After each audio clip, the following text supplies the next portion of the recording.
being a good Southern boy, I knew that my mom would, crack me in the head if I would have done something like that.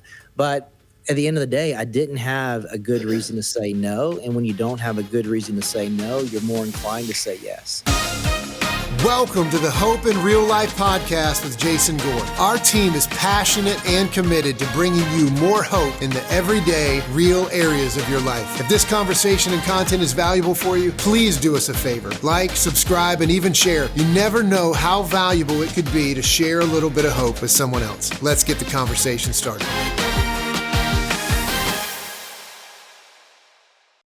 Hope in Real Life family, welcome to this episode. Just as a heads up, this is a continuation of the previous episode. So if you think you're coming in at the beginning, let me encourage you. Go back, listen to the episode coming into this one. We are talking all about what it's like when we face situations in life where we feel like we've gone too far, we've done too much, and there's just no way to find hope.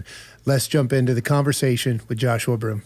I heard you say you felt like you're called to build a boat, and I don't know if you felt like you built a boat yet or not, but I mean, just to hear you talk through those three things of like, man, I'll never be a dad, I'll never be a husband, I'll never be able to contribute, but like here you are now actually being able to speak into what I would say is one of the key components that, whether people want to admit it or not, plays such a significant role in the tearing apart of the fabric of families, of our communities, overall of us experiencing life the way we were created to.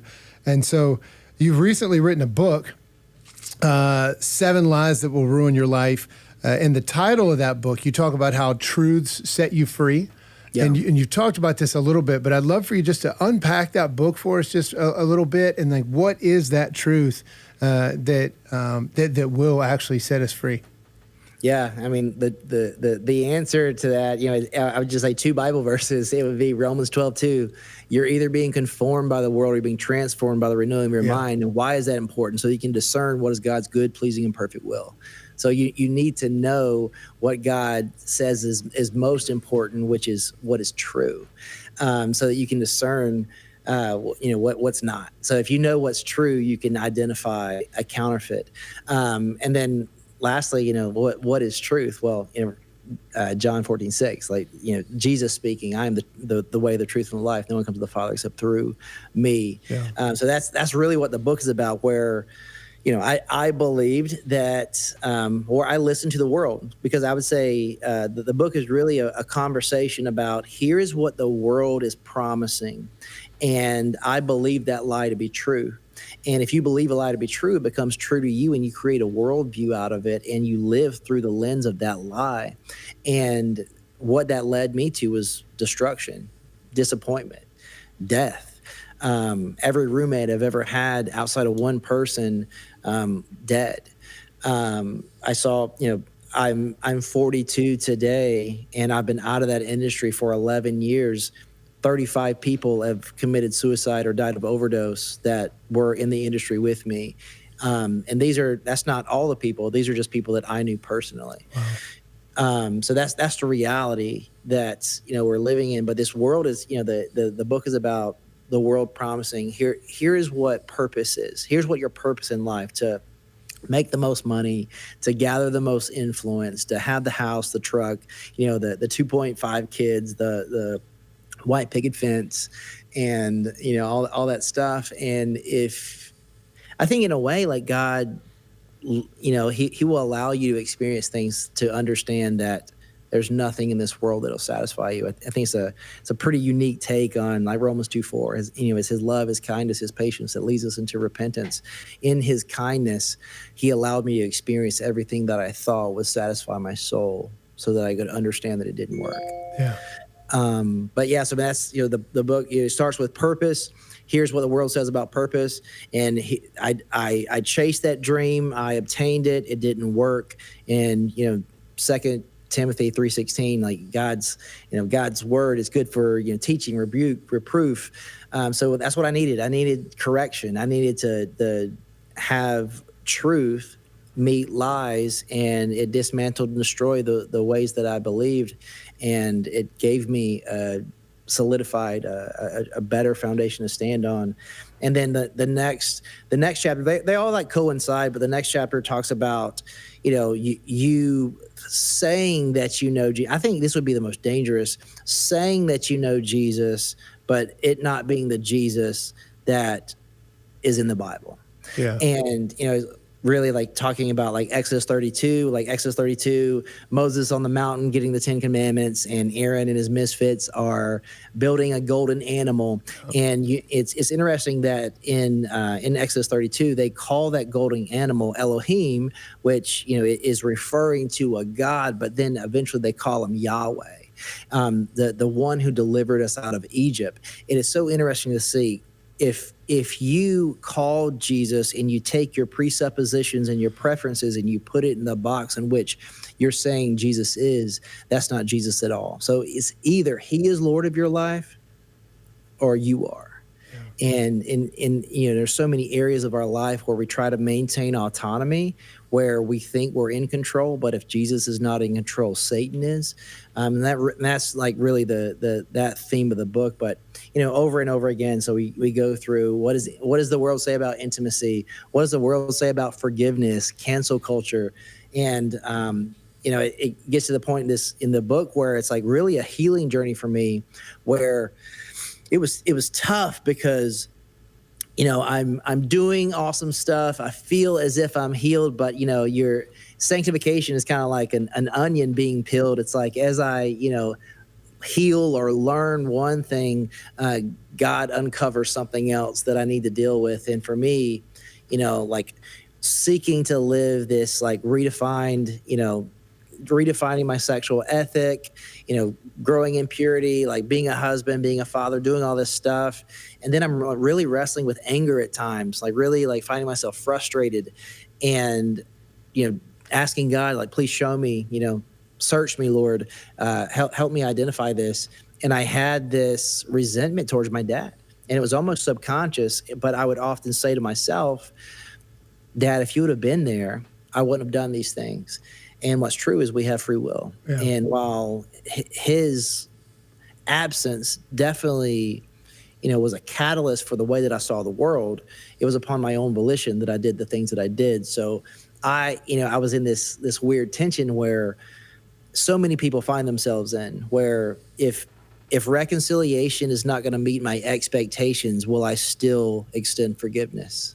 If the relationship is not going to, be back together as it was, or the friendship is not going to be restored, if my dad is not going to be my dad, do I still forgive him? Why would I do that? Well, we forgive because we've been forgiven. We don't forgive because we're trying to control an outcome. And what I realized and what God convicted me of is I was trying to play God. Wow. Yeah. Josh, I'm not going to let you tell them the whole book because I want them to have to go buy it. So we're going to we'll put the link to the book in the show notes.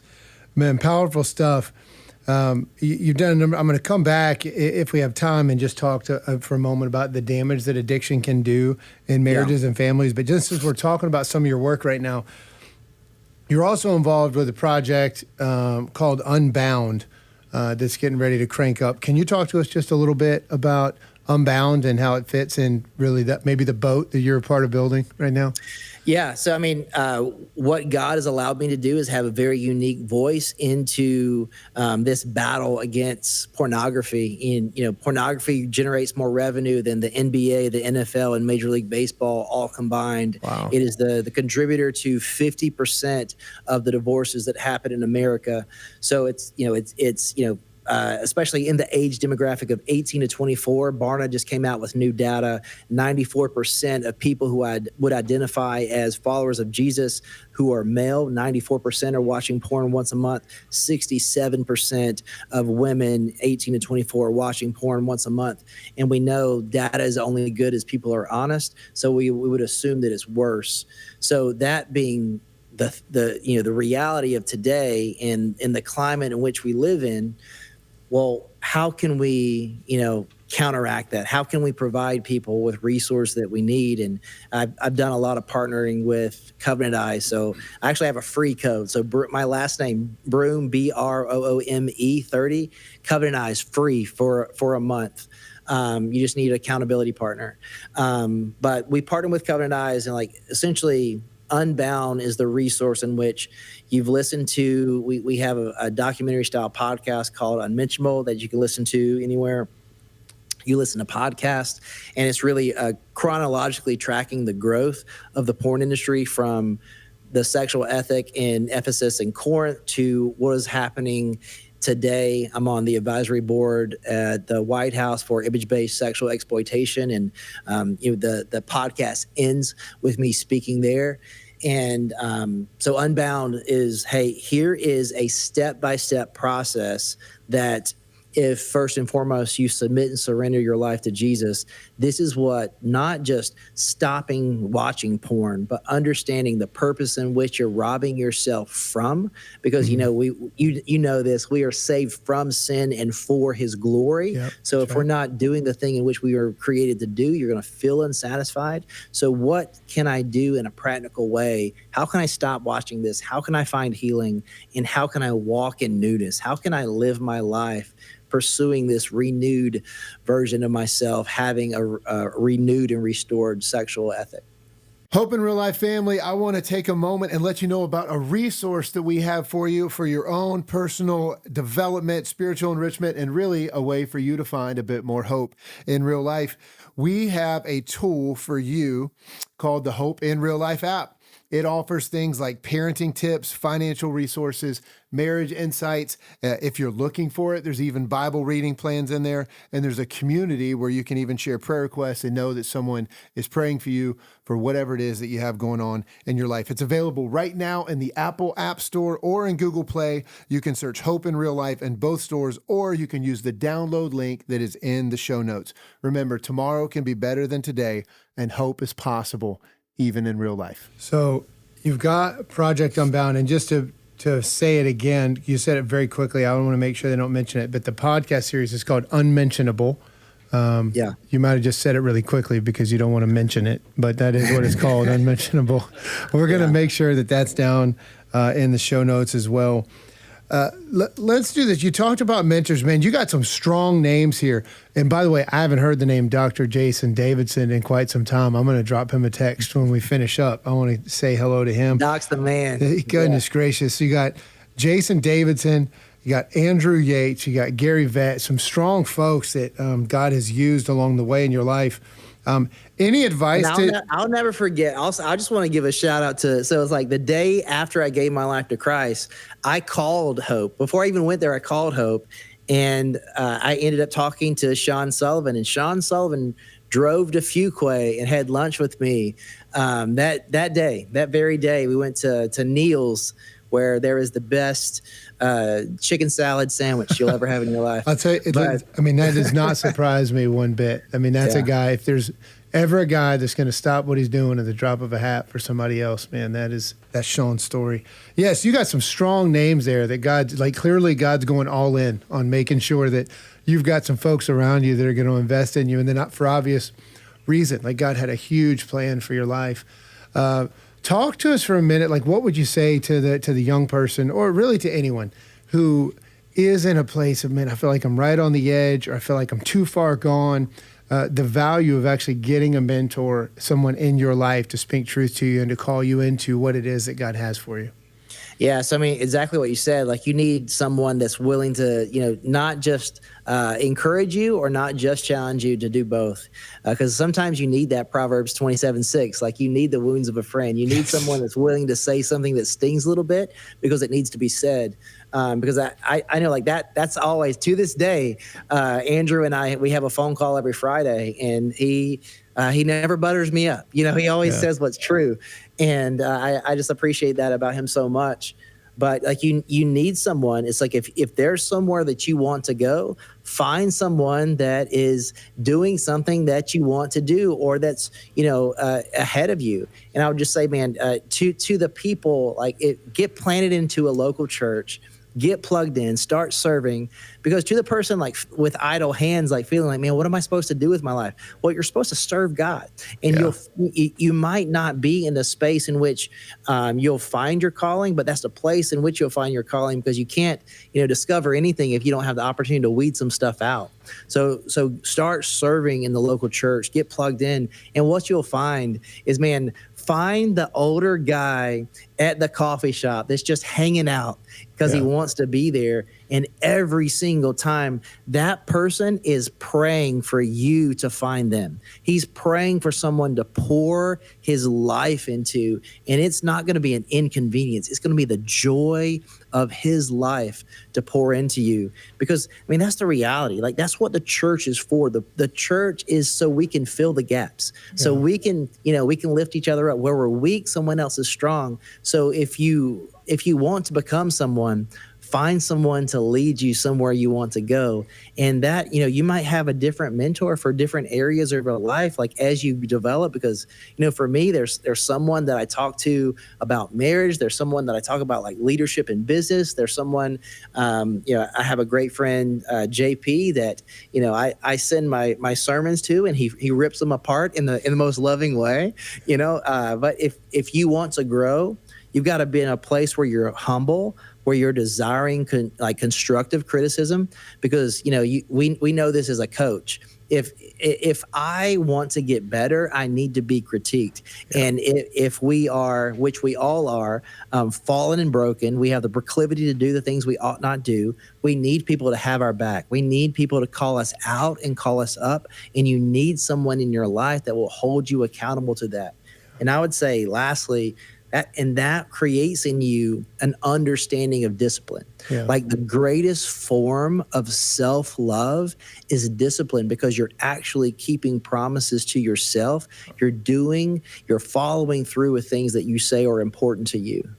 So if your integrity and your work ethic and your willingness to show up every day, like maybe that's not where you want it to be, and find someone in your life that loves you enough to tell you the truth often, and watch your life change. That's a good word. Hope in Real Life family, I want to pause for a moment and let you know about an opportunity that I believe can help you find a bit more hope in everyday life. Listen, I know a lot of our viewers probably aren't a part of a church, or maybe you gave up on the church a long time ago. And believe me, possibly for good reason. I understand. But I don't want you to miss out on the hope that you can actually experience by journeying alongside of a group of people that really are seeking God's best for their lives. If you are the least bit curious, we try to make this as simple for you as we possibly can. Wherever it is that you digest digital content, podcasts, you can go to the podcast store. You can check it out on YouTube and just search Hope Community Church. You'll be able to find our messages there and check those out. Or if you actually want to tune in during a service time, you can go to gethope.tv at 4:15 or 6 p.m. Eastern Standard Time, or you can tune in at 9:30 or 11:15 a.m. Eastern Standard Time. Again, that's at gethope.tv. We hope that you'll take a chance with us and experience what it is God has for you in your life. You're going to find practical messages that will help you find hope in the everyday moments of your life. Hope you'll check it out. Okay, so we got some listeners out here that might feel trapped in cycles of sin and cycles of shame. What words would you pass along to them? Yeah, I would say we're living in a world that is broken. So even the person that you look up to most, they have a laundry list of things that they've done in their life where they've fallen short. Romans 3:23 says we've all sinned and fall short of the glory of God. So with that being true, specifically speaking into like maybe it's pornography, or maybe it's something else. Tell someone. Find someone who loves Jesus and loves you, and say the thing. Because that's why we titled the podcast Unmentionable. Because when you say the thing you have not said out loud, it just takes this weight off of you. Yeah, it loses its power once you name it. Yeah, what's just true is we are only as free as we're willing to be honest, and we can only be as healed as we're willing to be honest. So it's like, man, You need to say the thing. So find someone that loves Jesus, that you trust, and say the thing out loud. You need to say the thing out loud, because there's something about processing out loud with people you trust. And maybe you're in that place where you've experienced that forgiveness from 1 John, but you haven't experienced James 5:16. Like you need the prayer of a righteous man or a righteous woman in your life, and you need to say the thing so they can pray over your life, so you can experience healing that you have not experienced. So I would say that first and foremost, like, man, if there's something that's weighing on you that you've never said out loud, if there was something that you've done or something that happened to you, find someone you trust and say it out loud, and watch the guilt and shame melt off of you, and watch freedom, just the freedom that you thought was never possible, enter into your life. Josh, as I listen to you talk too, so I think that is, you got to name it, and you got to tell somebody. I know from my own journey here, and this isn't necessarily about me, but I've just realized, and you kind of hit on this a little bit at the beginning, but what trauma can actually do to you, and it can elevate longings in your heart that you didn't really know whether they're there. You operate out of them subconsciously, but you don't really know what they're coming from, and you have these feelings. And then oftentimes as guys, we're told like, hey, you're not allowed to feel feelings. And so we just end up doing things without really doing the stop and figure out, hey, where is this coming from? And so there might be somebody out there that just needs to hear, you might need to go and talk to a professional. There are people that are trained, and I know, for me, I'm very fortunate to have a guy by the name of Jeff Vanderstelt, where I can just sit down and share, hey, this is what I'm going on. It's actually, he's had to kind of coach it in me. Like, no, it's not only is it okay, it's mandatory for you to talk about how you feel.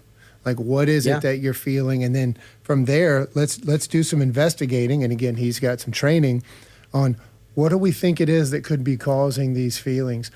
But our feelings, man, they lead us to do things that if we don't evaluate them and we just act out of our feelings, then we can find ourselves in a tough spot. And so I would just say, and don't be afraid to go and talk to a professional. There's things going inside of you that have outpourings and outflowings that, unless we can come to terms with what that is, it's hard to know the healing that we actually need.